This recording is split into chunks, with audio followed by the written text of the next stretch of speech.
Nous allons entendre les pays intéressés. Je donne la parole au représentant de la République démocratique du Congo. Merci, Monsieur le Président. Monsieur le Président, le projet de résolution L26 soumis ce jour à l'examen du Conseil des droits de l'homme par la distinguée représentante de l'Afrique du Sud au nom du groupe africain a initialement été conçu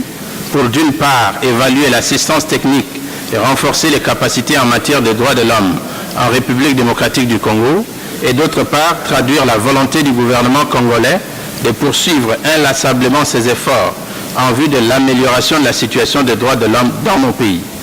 Le projet met également en exergue les avancées opérées par mon pays dans ce domaine depuis la publication du dernier rapport du Haut-Commissaire aux droits de l'homme, document AH-33-36 du 12 août 2016, dont le Conseil est saisi et qui couvre la période allant de juin 2015 à mai 2016. Ces progrès ont été réalisés, entre autres, par le lancement du dialogue politique national inclusif, le début des opérations d'enrôlement des électeurs dans la province du Nord Ubangi, la refonte du fichier électoral, les mesures de décrispation politique prises par le gouvernement, y compris la libération de plus d'un millier de prisonniers, dont les prisonniers d'opinion, ainsi que la visite en République démocratique du Congo du Haut-Commissaire au mois de juillet dernier, et la mise en œuvre des recommandations émises par le Haut-Commissaire.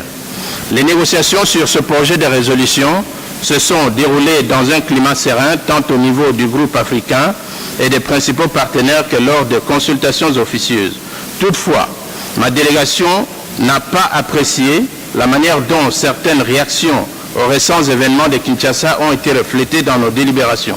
En ce qui concerne ces événements, justement, ma délégation salue l'élan de compassion et de sympathie sincère de certains pays amis qui se sont exprimés. Je voudrais rassurer les uns et les autres sur la détermination de mon gouvernement de faire en sorte que les auteurs de ces actes soient identifiés et en répondent devant la justice. À ce sujet, la justice congolaise n'a pas attendu une quelconque réaction de la communauté internationale pour réagir. Dès le lendemain de ces événements, les poursuites judiciaires ont été enclenchées par le procureur général de la République, poursuites exercées indépendamment de l'appartenance politique des personnes interpellées. Des arrestations ont eu lieu la semaine dernière à Kinshasa. Depuis ce mercredi déjà, plusieurs personnes ont été condamnées.